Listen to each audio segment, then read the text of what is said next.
He was supposed to be invisible. On Christmas Eve, the glass lobby of Ashcroft Tower glittered like an ornament. Strings of warm bulbs, a tree that swallowed a corner, a concierge in a velvet vest smiling at people who smelled like cedar and expensive cologne. In the service elevator, past the polite rush-hour crowds and behind the shiny brass panels, Bernard Kellerman pushed his mop bucket, breath clouding in the cold air. He had the rhythm of the job in his shoulders, the quiet sweep of steps mapped in his mind like a prayer. He knew which doorknobs left fingerprints at noon, which conference rooms gathered dust in the corner, which bathrooms needed extra bleach after long weeks. Bernard's daughter, Molly, had drawn a snowman on a scrap of cardboard that morning and stuck it to the mop handle with a greasy thumb that still smelled faintly of crayons. He imagined her watching the tree at home through the apartment window, elbow on sill, tiny mouth humming a carol. He had promised her a small slice of something warm after work, maybe a peppermint hot chocolate from the cafe downstairs. He carried promises like receipts in an old shirt pocket. He didn't imagine becoming the center of any kind of attention. That was not part of his plan. The elevator stuck between the 24th and 25th floors with a thud that rattled the light fixtures. A child's cry is sharp, small as glass. It pierced the hum of the building. Bernard was rounding the service corridor when he heard it. A raw sound, thin with fear, threaded with the kind of panic that makes people shed all composure at once. He dropped his mop as naturally as someone drops a hat into the snow. The elevator's call button blinked like a trapped animal. When the doors slid apart, only inches, the little boy slipped forward into the narrow opening like an animal startled into light. He was small, all of 9 or 10, cheeks streaked with something that could have been tears, jacket zipped crooked. He was quiet for a second, then he coughed once, and then not at all. The air in the shaft tasted colder than the hall. Bernard didn't think. There are moments when thinking is a luxury the world can't afford. He braced, reached, lifted. He heard a woman, sharp-lipped and high-heeled, a voice that tapped like a paper edge, ordering everyone to move back. People in suits backed away, phones tilted. A security guard barked. The lobby's lights pooled and then flattened to a background hum. Bernard took the child in his arms. The boy's breath was whispering in and out, faint as a match flame. Bernard laid him on the marble edge of the elevator and felt for a pulse. His fingers knew the shape of life like a map. He worked with the steady, uncomplicated force of someone used to small emergencies, lifting, cradling, making space, calling out for help without theatrics. When the boy started to cough up thick, dark mucus, the lobby held its breath. Someone pressed a call to 911. Herbert, the concierge, ran for a blanket with shaking hands.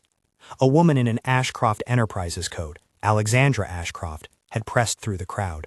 She was cleanly tailored, a private kind of urgency in her movements. Her cheeks were pale, her hands steady. The boy belonged to no one she immediately recognized. He might have been visiting family, a neighborhood child fleeing snow and crowds. She watched from a step back, eyes fixed like a camera lens. Bernard's face was calm in a way that isn't calm at all. Faces like his wear the tired patience of a man who has learned to measure his responses. He leaned over the child, one hand braced on marble, one hand under a small head that smelled faintly of cold and stale pizza. He cleared the boy's airway with the sort of rough tenderness you give a family member, the kind of touch that doesn't look for heroism, only for outcome. The boy's shoulders rose once, twice. People in the lobby started murmuring like wind under eaves. A security camera, high and indifferent, recorded a slice of this. It caught Bernard stooped in the doorway, a mop bucket left forgotten, his back a soft arc. It caught the boy's head cushioned in Bernard's shirt. It caught Alexandra taking 2 steps forward, a hand half raised, the edges of her coat catching the Christmas lights. It caught a security guard moving in, face unreadable. The paramedics arrived with the quiet efficiency of rehearsed rituals. They took over. Someone wrapped the boy in a thermal blanket. Someone else passed Bernard a paper cup of something hot and spilled. The lobby police formality folded, and the hush of 2 minutes later came like a tide. For an instant, the crowd exhaled and wanted to thank him. A woman in a red coat, young, eyes rimmed red from laughter or from something else, called out, "Sir, thank you." But social moments are brittle. It takes seconds for gratitude to curdle into suspicion in a room that has decades of dour in it. In the back of the crowd, a security supervisor pulled out a phone. Security feeds were logged in 30-second loops. The supervisor, Tyler Brigham, the finance chief's nephew turned head of security for the tower, snapped the still from the camera, a frozen rectangle where Bernard bent over the child and his fingers were in the hair near the child's mouth. It was one of those images that, without motion, becomes ambiguous, the way a still photograph of a hug might be read as something else. Redacted of context, cropped of breath. By the time the ambulance doors shut and the boots of the first responders moved away, the lobby's warmth had a chill around the edges. Somebody had sent that still to a group chat. Somebody else had sent it to a local gossip feed. A supervisor muttered about protocol. Someone in a suit, people who'd come down to watch the little scene like a minor collision, eyed Bernard differently now, the same way you eye a person who has taken up too much space. He had cleaned the floor 1,000 times, handled the trash, wiped fingerprints from glass doors, endured jokes, He had said thank you, nodded at mornings. He had never wanted anyone to notice him beyond the tokens of polite distance people offered to the staff. He had not expected to be seen like this. When security asked his name, his voice did not wobble. "Bernard Kellerman," he said. The guard asked him to step aside. There was a careful formality in the request. Go to the side, explain, fill out a statement. Then a more declarative tone. "We think it best if you come with us for a quick interview." Tyler's face was set like a stone. He walked, mop bucket dangling behind him like an afterthought. People took photographs, phones lifted like little altars. The concierge kept wringing his hands. Herbert looked at Bernard with something close to an apology stitched into his eyebrows. You can move someone out of a lobby without violence and still make it feel like punishment. Bernard felt the weight of hundreds of eyes and the curious seamstress whispers knitting themselves into accusations. He answered the questions. What happened? How did you get here? Did you know the child? And the answers were simple. I heard him cry. He was stuck. He could not breathe. The guard's questions took a different turn when Tyler used a word he had not expected to hear. Inappropriate conduct. Bernard laughed once under his breath, an exhalation of something that was half disbelief and half the rusty humor of a man who is not used to being trusted. In the static that follows a sudden accusation, loud voices rush to divide the world into up and down. By the time the supervisor slid a printed sheet across a folding table with the building's crest at the top, the tone had hardened. It named a process. It mentioned company policy and safety concerns. It asked him to wait while HR evaluated the incident. He went home with a hollow in his chest that was colder than the night. He had not been arrested. He had not been punched or been physically manhandled. He had been removed, politely and with a well-practiced discomfort. In the elevator back down to the service level, a woman in a red scarf shot him a look that was not quite pity and not quite suspicion. The security still had already slipped into 100 phones. He left his mop in the closet, like quitting a distribution of identity. The train to the bus stop was almost empty. Near the window he could see the city folding into itself, shop fronts closed like mouths, a neon sign that read a greeting he could not afford to accept. He thought of Molly's drawing, the way she had insisted on crimping the snowman's arm crooked because she'd said, it makes him real. He thought of Janet, the neighbor with the twin heat lamps in her apartment, who had watched Molly since the baby days. The next morning, a note came from his supervisor, typed on company letterhead. The words moved with the blandness of policy. There are no accidental violent turns to such text, only the steely neutrality of paperwork. It stated that a temporary suspension had been placed, pending a review. It requested his cooperation. It used phrases people use when they mean the opposite. For the protection of all parties, to ensure compliance with our code. Words that sound like shields, but feel like chains. Bernard told Molly they would still get the peppermint hot chocolate that night. He believed it, because belief has the gravity of a small ritual. She drew another picture, a tree with one crooked branch, and asked if the man who had helped the boy would be okay. He'll be all right, Bernard said. It was exhaled out of his lungs like a benediction and a promise.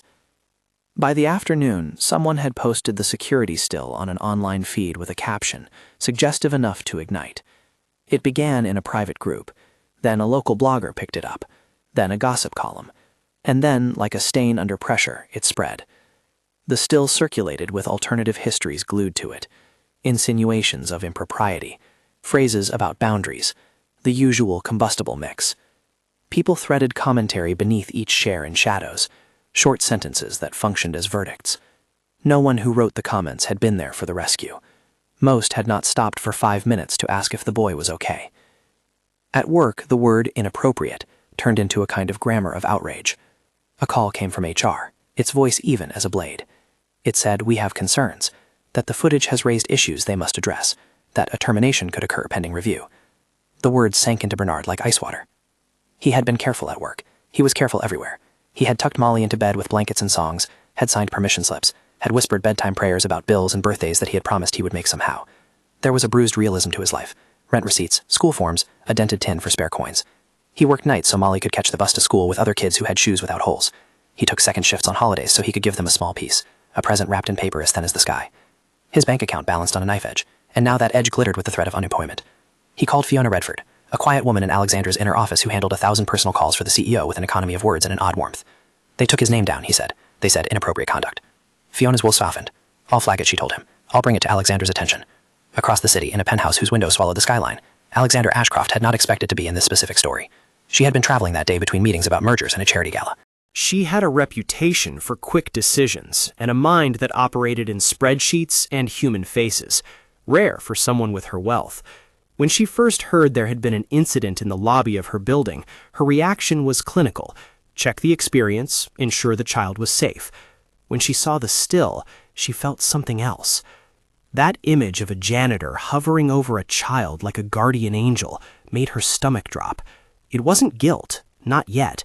It was a slow, human recognition that the world she inhabited had edges she had never felt. She ordered the footage pulled.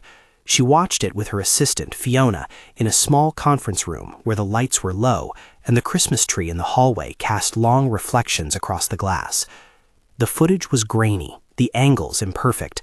The moment that had sparked the rumor, a frame that made the scene look like something from a headline, was just a frozen instant of a larger motion.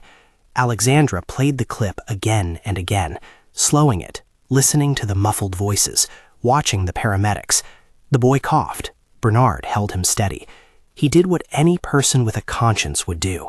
There was, beneath her practiced indifference, a hot cloud of frustration rising. Why had no one else helped? Why had that man's actions been met with suspicion instead of thanks? She felt a pinprick of shame as she realized the building's response had been shaped by a logic that protected its own sightlines. Camera angles, legal refuges, the reflex to isolate potential liabilities instead of honoring the human moment.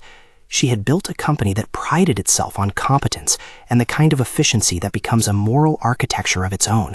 Her pulse beat faster.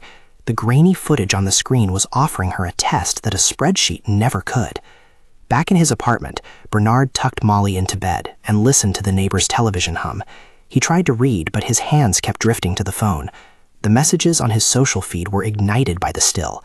At first, he thought it would blow over. Then he read a headline that twisted the story into accusation. Janitor detained after distressing lobby incident, it declared. A photograph of the exact frame of the security camera sat beneath the headline like a jury photograph. The building's HR called later that day with a calm voice that contained a decision.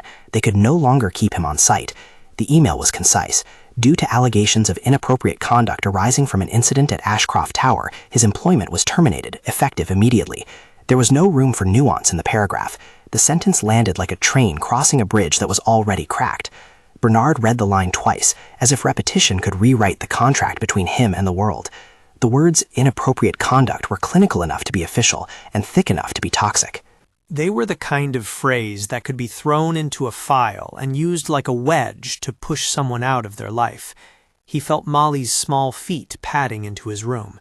She sat cross-legged on the bed, lip-bitten, eyes searching for a map he didn't have. "What does that mean?" she asked. "It means they think I did something wrong," Bernard said. He folded his hands and let the silence answer for him.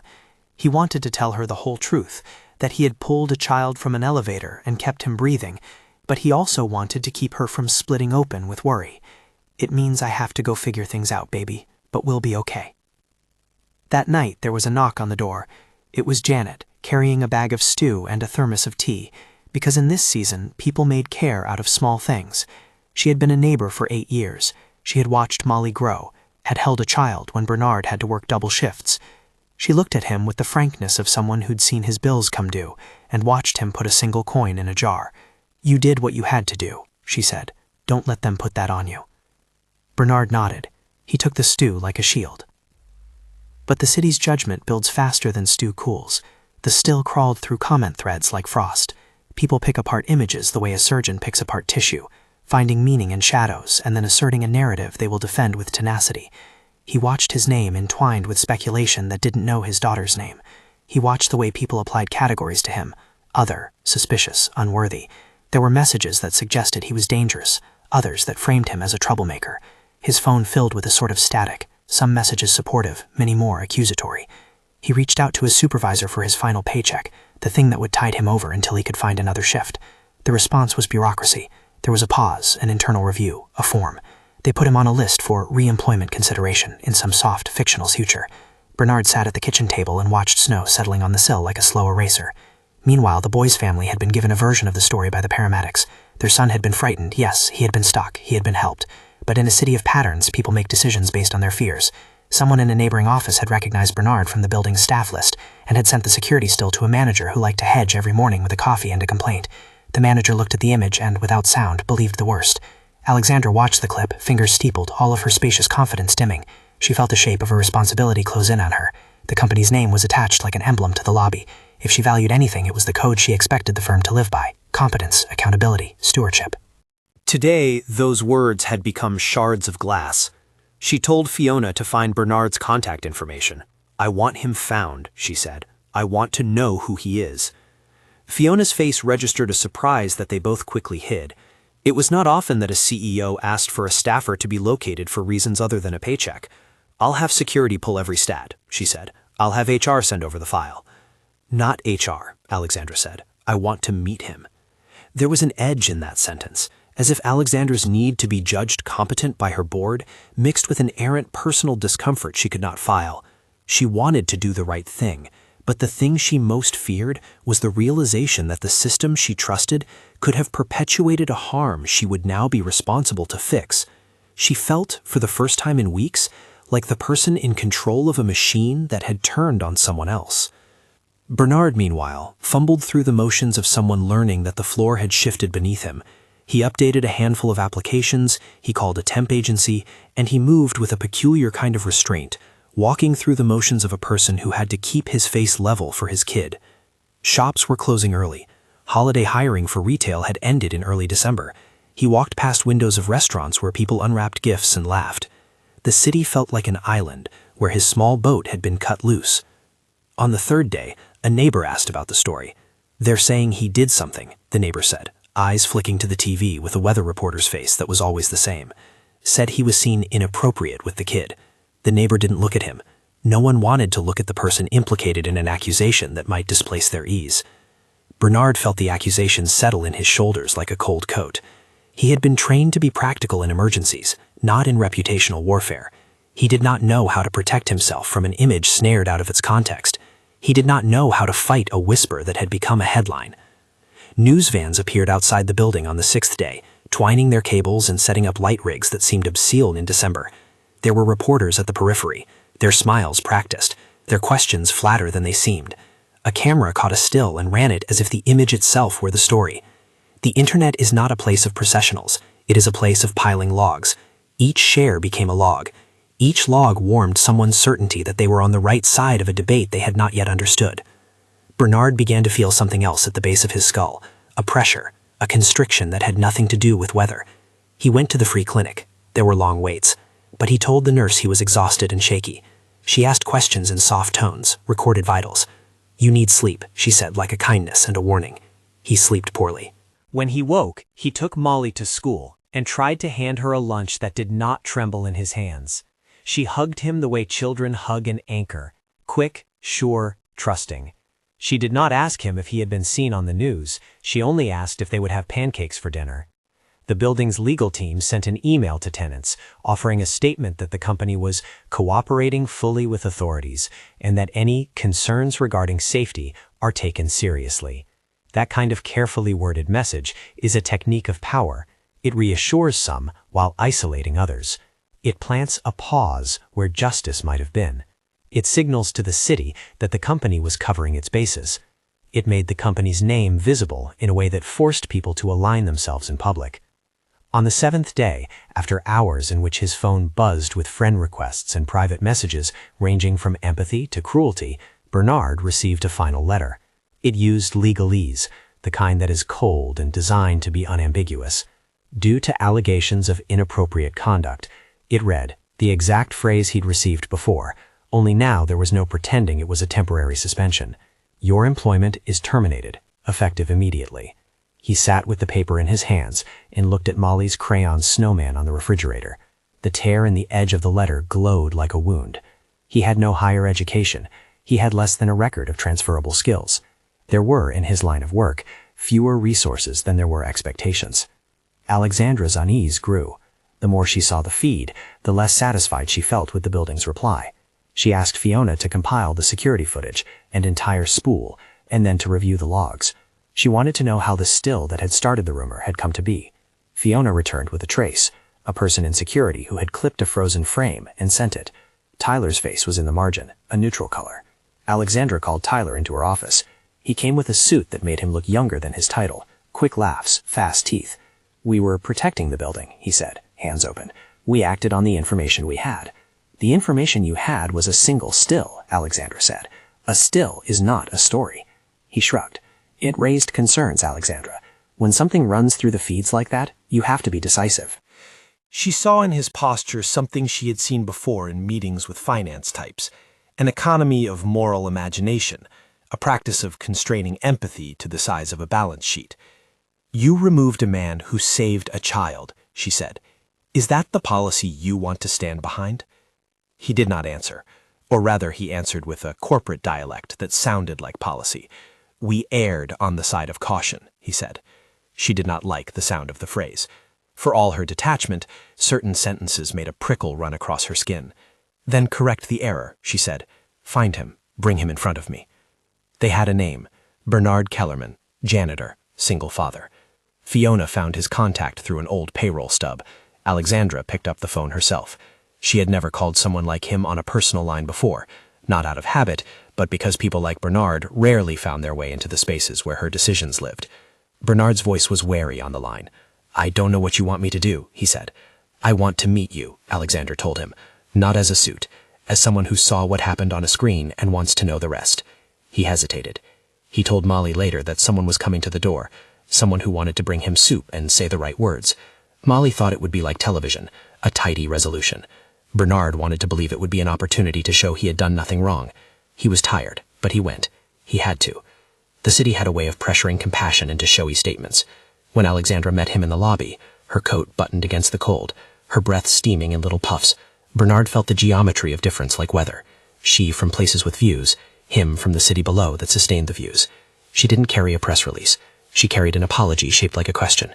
"I wanted to see the man who saved that boy," she said. "I wanted to hear your side." He told her the simple chronology: the cry, the stuck doors, the child's cough like a match sputtering. He told her the smell of the child's jacket, the weight of his small bones, the way his fingers had found the pulse of a life. He didn't make a show of humility. He made a case for his existence, as someone who simply did what needed doing. Alexandra watched him. She had seen 1,000 analyses. Here was a human being whose life was unspooling. "I don't want my building to be a place where people get scapegoated," she said. "If there was an error, if your termination was wrongful, it will be corrected." He believed her the way a parched man believes rain. He had nothing to lose and a life to reclaim. Outside, the lobby glittered with holiday decorations that now felt like false consolation. Her presence softened a little of the city's hard edges. News vans were still parked down the block, but for once Bernard felt like the story might be rerouted. Alexandra did not offer him a check. She offered 3 small possibilities: an apology if warranted, a reinvestigation into the building's responses, and an action that made him straighten like a reed, an invitation to come to the building's management meeting to talk about safety. It was a small seat at a table he had never imagined, and that smallness was enormous. But the smallness was still a risk. Tyler, in his office, watched these gestures with a narrow jaw. The corporate world is a place where gestures from the top can be thunderclaps. He made a few calls.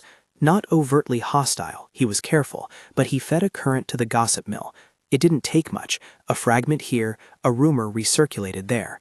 He had seen the way narratives shaped the opinions of boards and tenants. He had a prudence that was managerial, but also protective of the institution's pulse. Protecting the institution could mean defending a decision even after it had been made. It could mean forming a narrative to sustain the structure. Bernard accepted Alexandra's offer of a meeting, but not because he wanted to be on television or to be thanked. He did it because he wanted his life to become a thing people remembered in the right way. He wanted Molly's schoolmates to stop whispering. He wanted a job he could get back into with dignity. He wanted to keep his daughter from feeling that her father was a person who could be taken and put away by a rumor. When he walked back to his apartment that night, the city seemed quieter. He saw lights in windows where people had formed families and fortunes. He saw an old dog on a stoop and a man with a cart of bottles, and he thought of the lace of rules that held whole societies in place.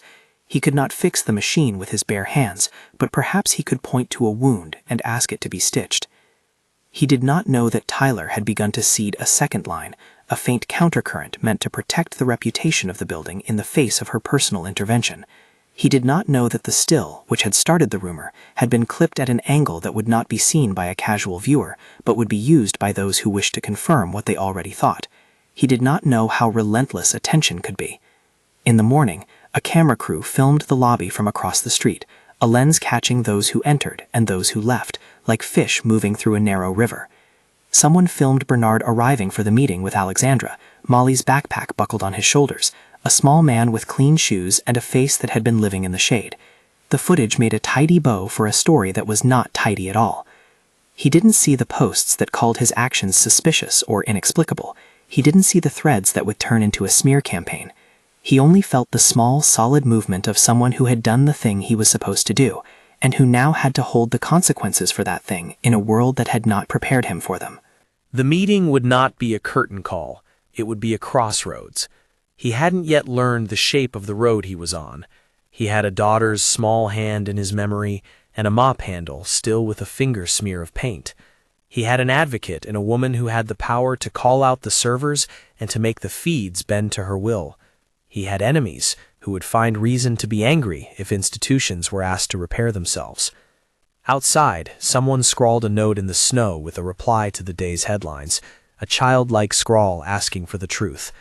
Bernard went to the meeting with his chest hollowed by fear, but buoyed by the one steady thing. He had acted to keep a life in the cold, and that action had not gone away simply because someone wanted it to. He could not yet know how the world would respond. If he had been told, in the mop room before the elevator's doors jammed, that saving a life might cost him everything, he would have done it anyway. The choice in the moment had not been between fame and ruin. It had been the simple arithmetic between a small body and the ground. The meeting began with polite words and the clicking of heels. There were legal advisors, an HR rep with a stack of forms, Alexandra's assistant with a notepad, and a security team with stills on a tablet. There was a thin, tense kindness in Fiona's eyes. Bernard sat across from them, feeling older than his age, and listened as people used language he recognized as currency: procedure, liability, reputation management. Alexandra looked at him directly. "Tell me your recollection," she said, open and straightforward. He did. He spoke with the clarity of someone who had been through the small and cheap things of his life, the trains, the buckets, the daily liturgies of keeping a public space clean. He spoke of the child's cough and the feeling of finding a pulse, and of waiting for paramedics, like someone waiting for a train that might not come. He did not embellish because he did not need to. He did not blame because he had no need to. When the security still was put up on the screen, cropped, close, the frame that had become the splinter, it sat there and changed the room. Words like protective action and misinterpretation were tossed back and forth. The company legal counsel couched himself in clauses. Tyler coughed. Fiona took notes.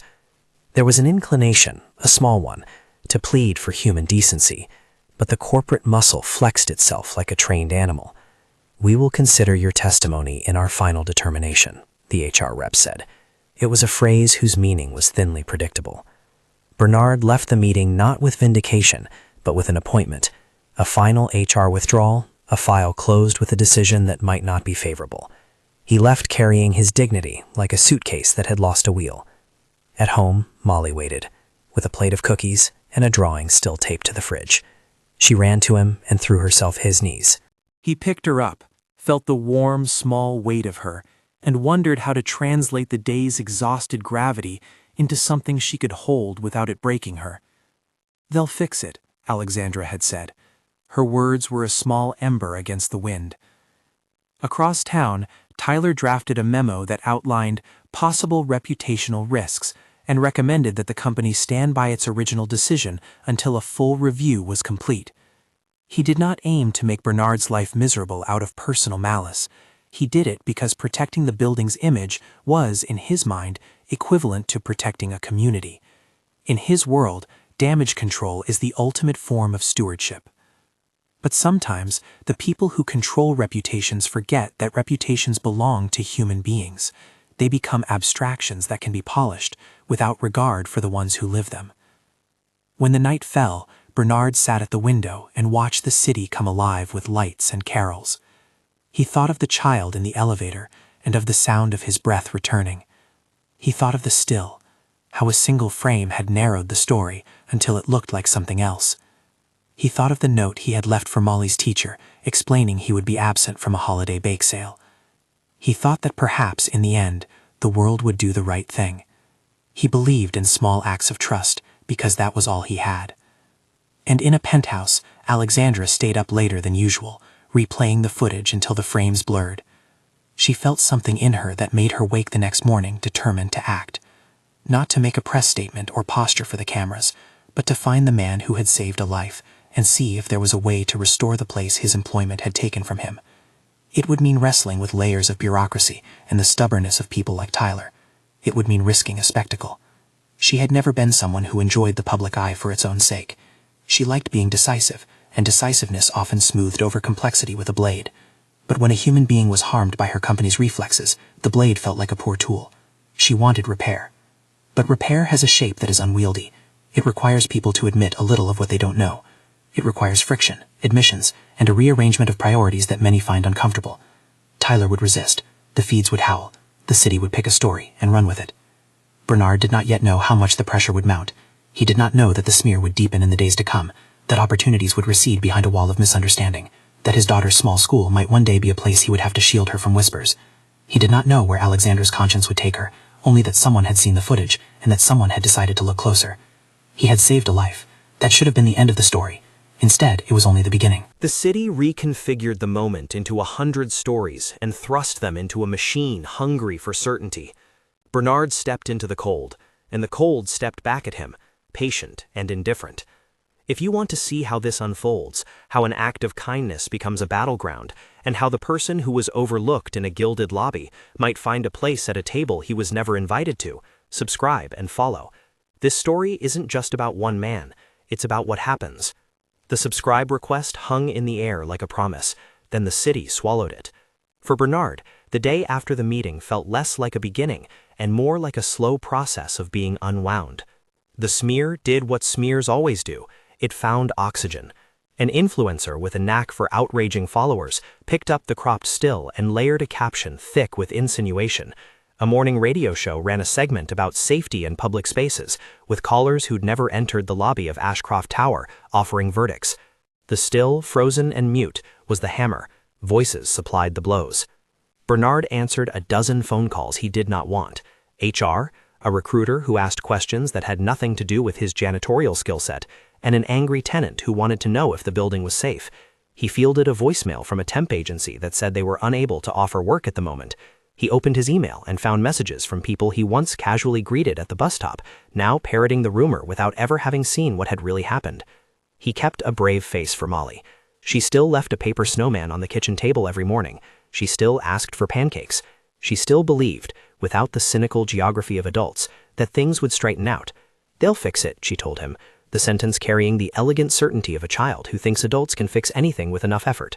Bernard wanted to make that sentence true. But the city is a very particular kind of machine. It can make a man invisible with one hand and a spectacle with the other. Employers he approached read the 3 words, inappropriate conduct, and their faces went cool. The word acted like a sifter. It caught him and let the rest of his life fall through. Cash dwindled. The landlord sent a careful note about the rent being overdue. The groceries discount day slipped away. Janet brought him a casserole and quietly asked whether he needed to borrow a little. He accepted with the thrift of dignity. He paid her back in small increments of gratitude and cups of coffee. Alexandra did not sit idly while the feeds frothed. Watching the footage had created a bright, hot annoyance in her chest that she could not file into a quarterly report. She asked Fiona to draw together every scrap of surveillance from the lobby cameras and every access log.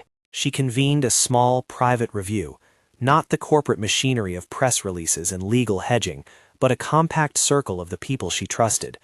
In that room, with the hum of the heating and a thin tree throwing light across the blinds, she watched the entire event from start to finish.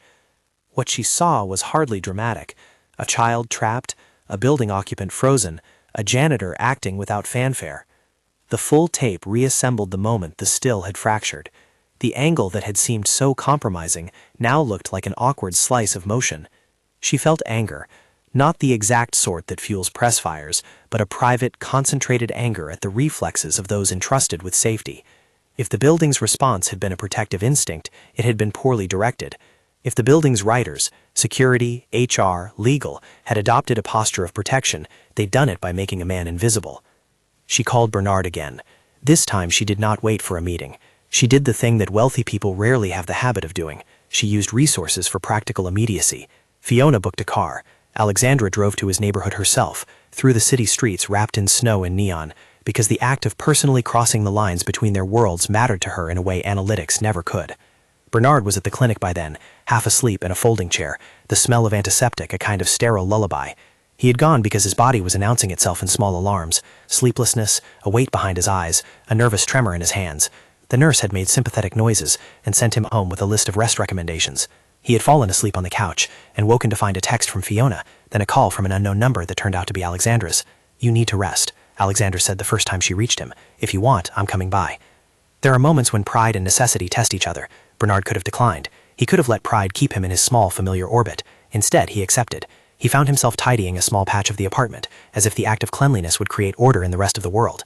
When Alexandra arrived, she did not come with a camera crew. She came with a woman from her foundation, and a small delegation of people who carried practical offers rather than statements. There was a lump in Bernard's chest, a mixture of suspicion and the same dried, hungry gratitude that comes when someone offers a hand without asking for something in return. Alexandra met Molly with a tenderness that startled him. She crouched down at the child's level and asked about the drawing on the refrigerator, complimented the crooked branch, and mentioned a Christmas tradition she loved. That evening, after a hurried conversation in the kitchen, Alexandra with a slow, careful directness, Bernard with a fatigue that translated into blunt honesty, Alexandra made a decision.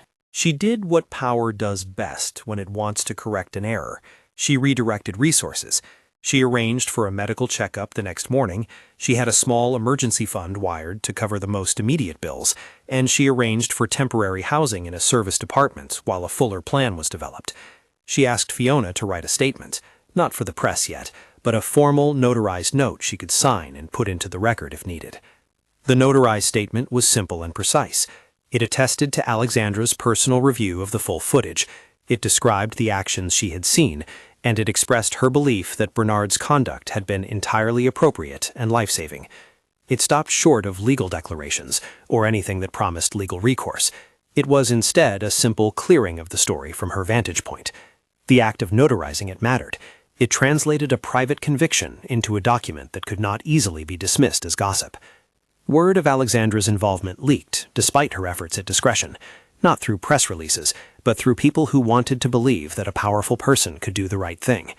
The leak sent a different kind of current through the feeds. Supporters posted images of Molly's snowman and language about gratitude. But the internet rarely unifies.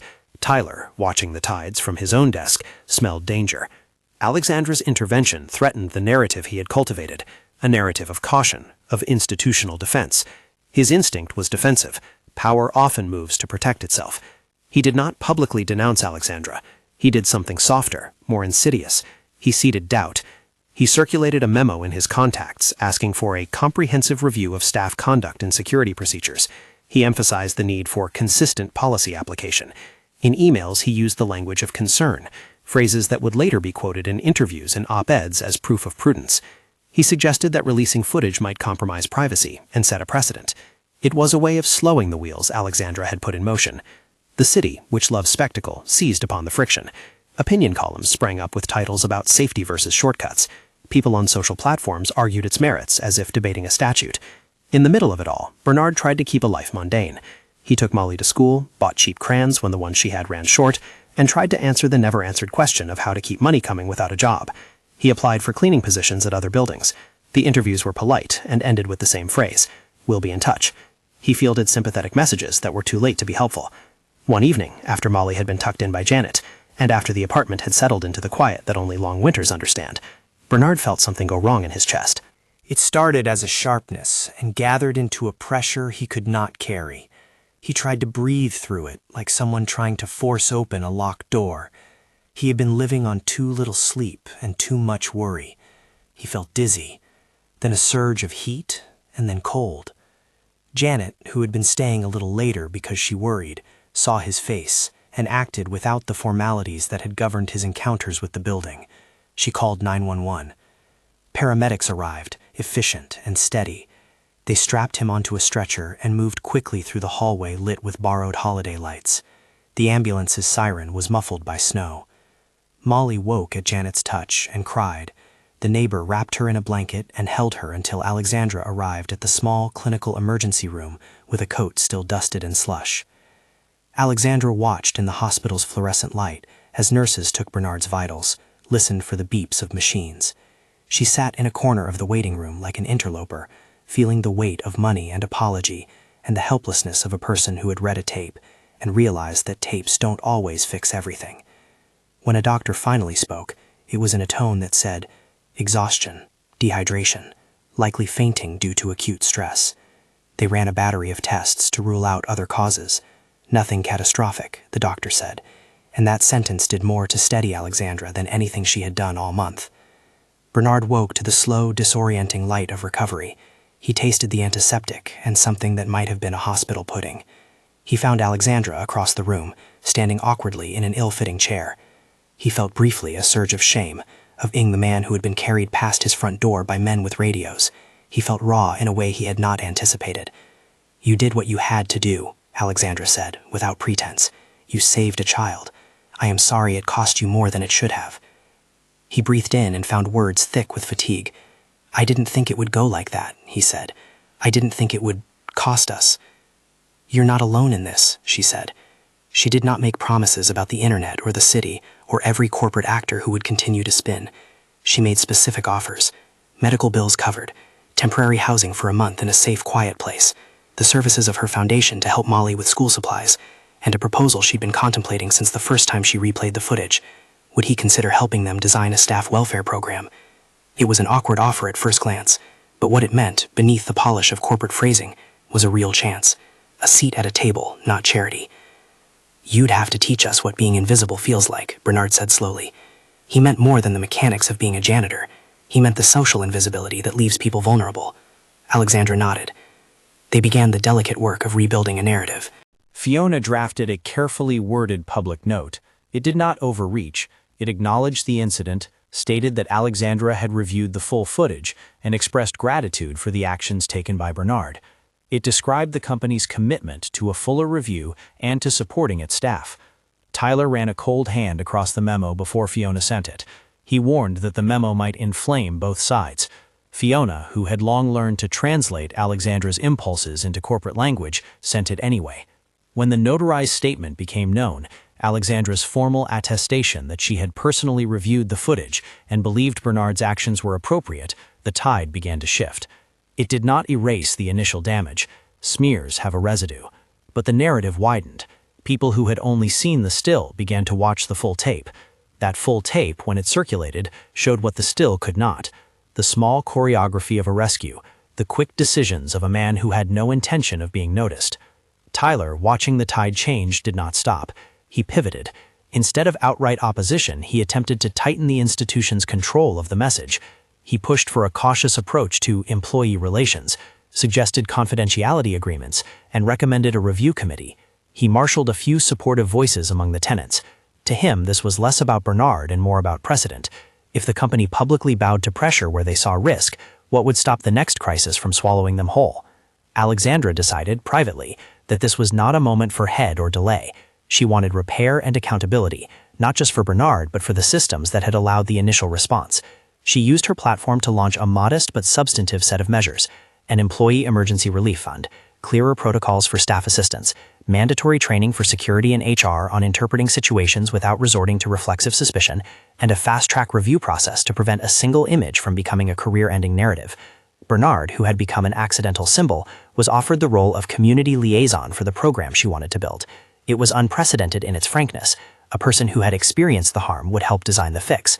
He would work with Fiona and a small team to craft policies that felt human. He would not be a figurehead. He would be paid and given support. Alexandra framed it as both an apology and an investment. For Bernard, accepting the role came with a kind of cautious hope. It would be a path back to dignity, back to work with a voice large enough to be heard. It would also be a place where his direct experiences could shape policies that might keep others safe. He thought of Molly and of the ways small indignities can calcify into chronic wounds. He thought of Janet and of the people who had handed him casseroles without asking for thanks. He hesitated, then said yes. Even with Alexandra's actions, The smear fought on in quieter forms. A magazine published a piece that rehashed the initial accusation, hedged with phrases like, "questions remain." Local radio hosts replayed clips out of context. Tyler encouraged a private counsel to craft a narrative that emphasized procedural correctness rather than personal responsibility. He circulated a cautionary memo about how releasing footage indiscriminately might harm privacy and could set a precedent. The memo was careful, written in the mild terror of someone whose job is to protect a brand. What eventually shifted opinion more decisively than any memo were the human scenes that leaked out. Molly's crayon snowman posted to social feeds with captions about fatherhood and survival.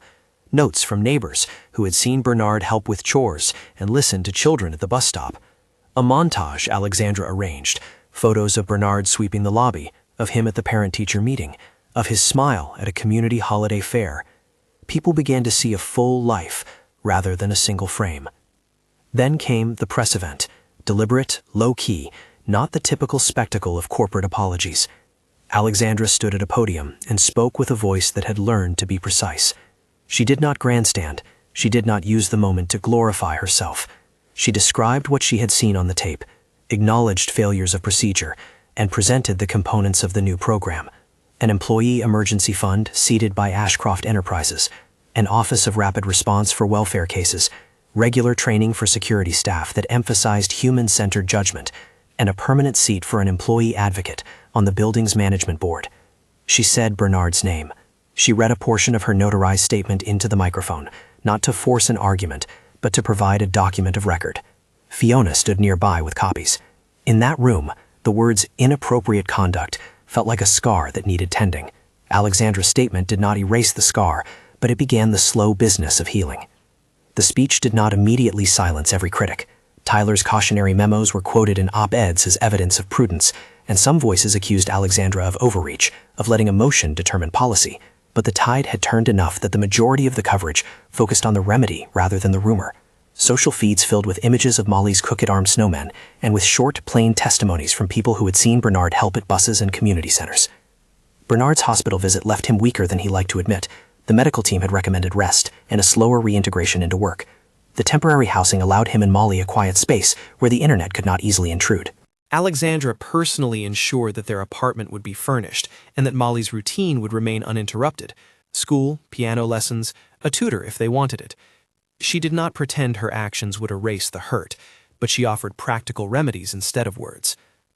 As the program took shape, Bernard found himself in meetings discussing logistics, what a relief fund should cover, how to anonymize reports to protect staff from unfair scrutiny, how to ensure quick medical support for employees in crisis. He spoke plainly and with a kind of moral clarity that made people in boardrooms uncomfortable and, over time, receptive. He suggested a small emergency cash payout for immediate needs, a designated liaison to help workers navigate matters with HR, and outreach clinics for staff who might otherwise be invisible. Tyler tried to influence the council. He sent memos about budgetary constraints and the possibility of abuse of the fund. He raised hypothetical scenarios, small, reasonable questions on the surface, but his tone revealed an instinct to keep control. Alexandra insisted on transparency. "If we are going to call ourselves stewards," she said, "we must steward people as well as profit."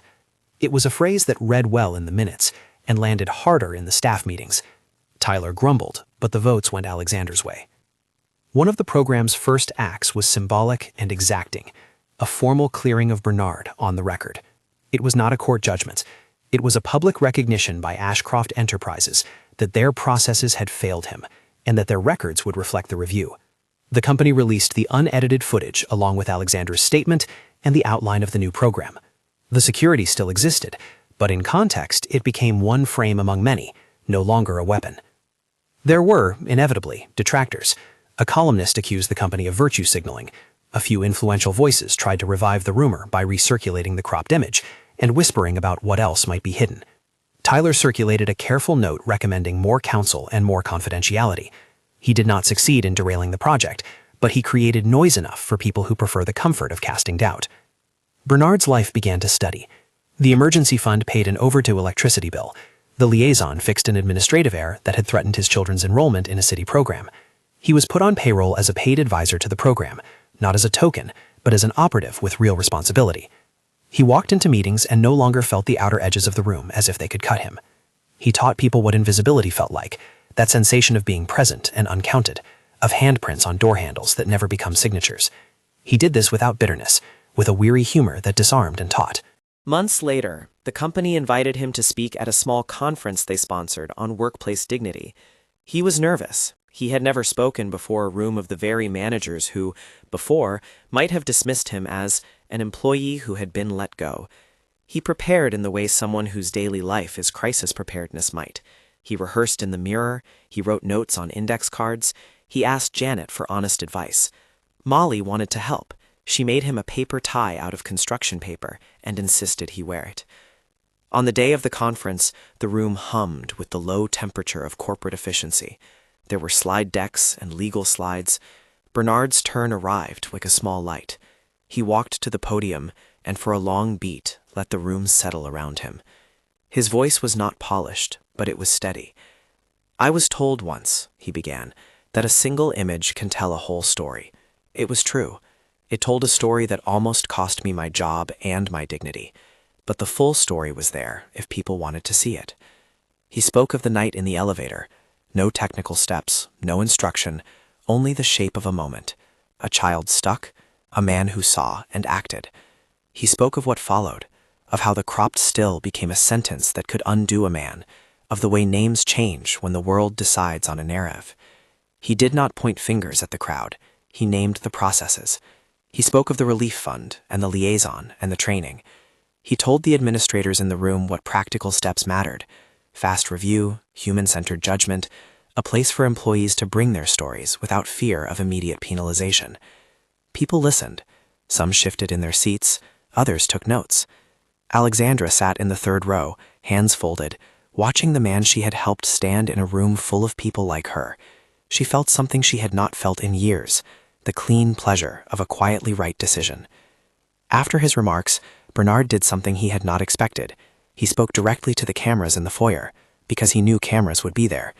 He did not craft a speech for publication. He said simply, "We need places where people can be seen, not just as job titles, but as human beings. My daughter drew a crooked branch on her snowman because she said it made him real. I want workplaces that make people real." Alexandra, in the weeks that followed, pushed the program further. She made it permanent.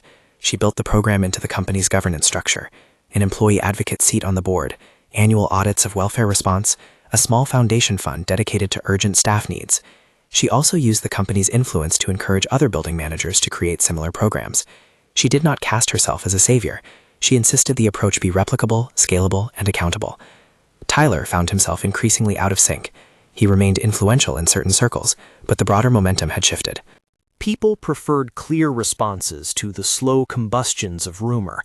He adapted where he could, emphasizing efficiency while rolling his eyes at the growing sentimentality he attributed to publicity. Public vindication came in many small forms. Tenants who had once been wary began to send notes to Bernard. A local teacher invited him to talk to a class about safety.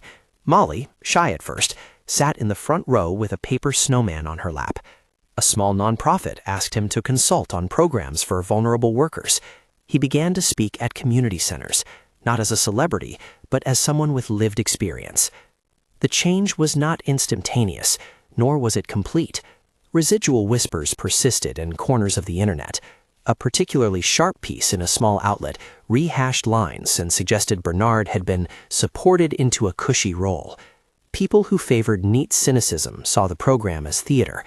Bernard, who had always had a practical eye, saw both sides: the genuine good of structural aid and the inevitable skepticism that comes when institutions change.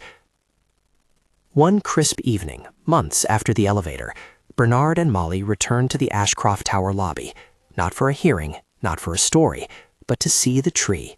The decoration this time felt less like a backdrop and more like remembrance. Alexandra met them with her coat buttoned and a thermos of hot chocolate in hand, out of habit. They stood among the glow of lights and people milling like soft traffic. Molly took a deep breath and said simply, "Thank you," to Alexandra. She handed her a small drawing, another snowman with a crooked branch, and Alexandra accepted it as if it were the most precious thing on earth. They had asked for practical justice. They had received a measure of it. The program would not repair everything that had been frayed, but it provided stitches. Bernard had a paid role with real authority, not merely a title. He had steady income, and the city that had narrowed around him loosened, ever so slightly. Molly's school moved her seat away from whispering peers. Teachers had been briefed and prepared. Janet still left casseroles. Now Bernard could return the favor. At a conference a year later, when Bernard delivered a keynote on dignity at work, his voice carried the steady softness of someone who had learned the contours of resilience. The audience applauded in a way that felt sincere. Alexandra watched from the audience, and afterward, the two of them hugged like people who have become allies by accident and stayed allies by choice.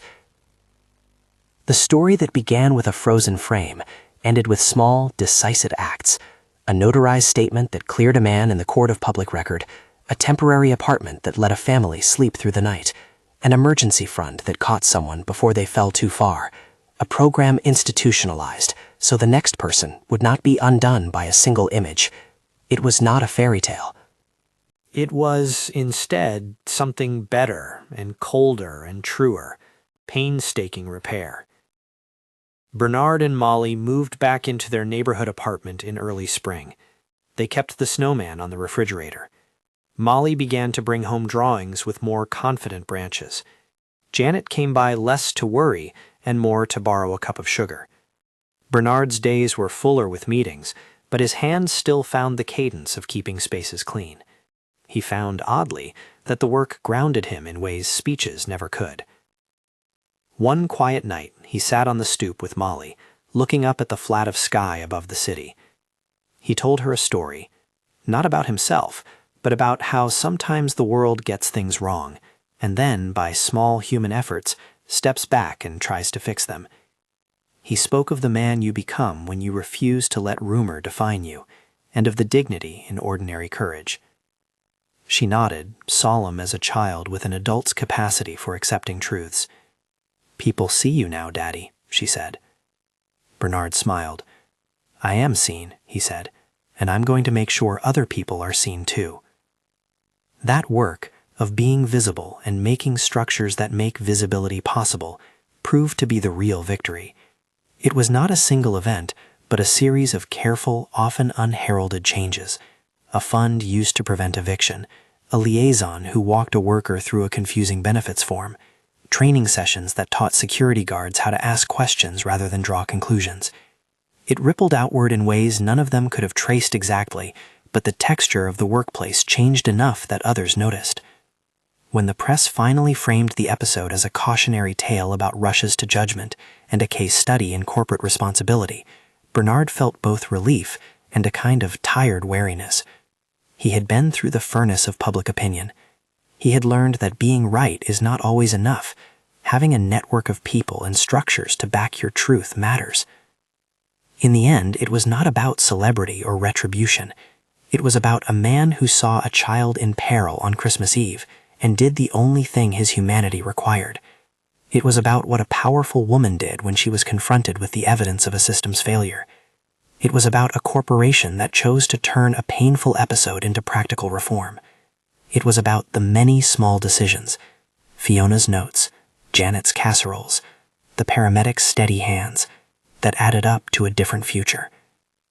On a cold morning some months later, Bernard sat at a small table across from Alexandra in a modest conference room. He drafted the next phase of the employee welfare plan, a mutual aid partnership with local community organizations. They laughed about the absurdity of the bureaucracy that sometimes balked at basic compassion. They planned outreach, not press coverage.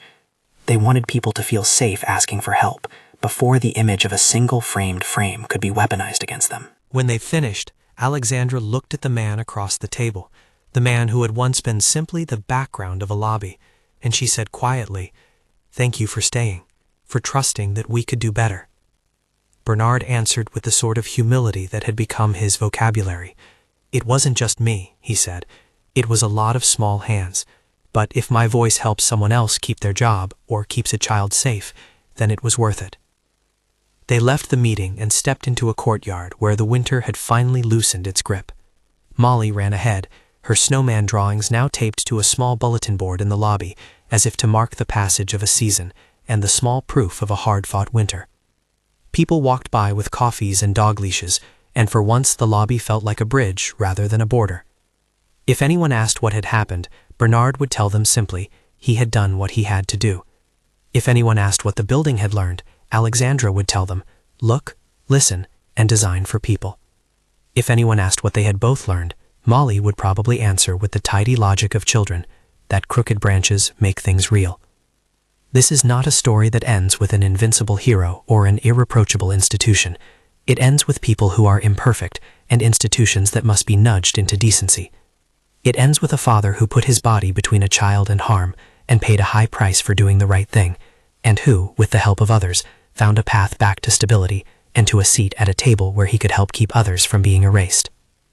If this story moved you, share it with someone who needs to remember that visibility matters, that a single image should never define a life, and that when power meets humility, policy can change.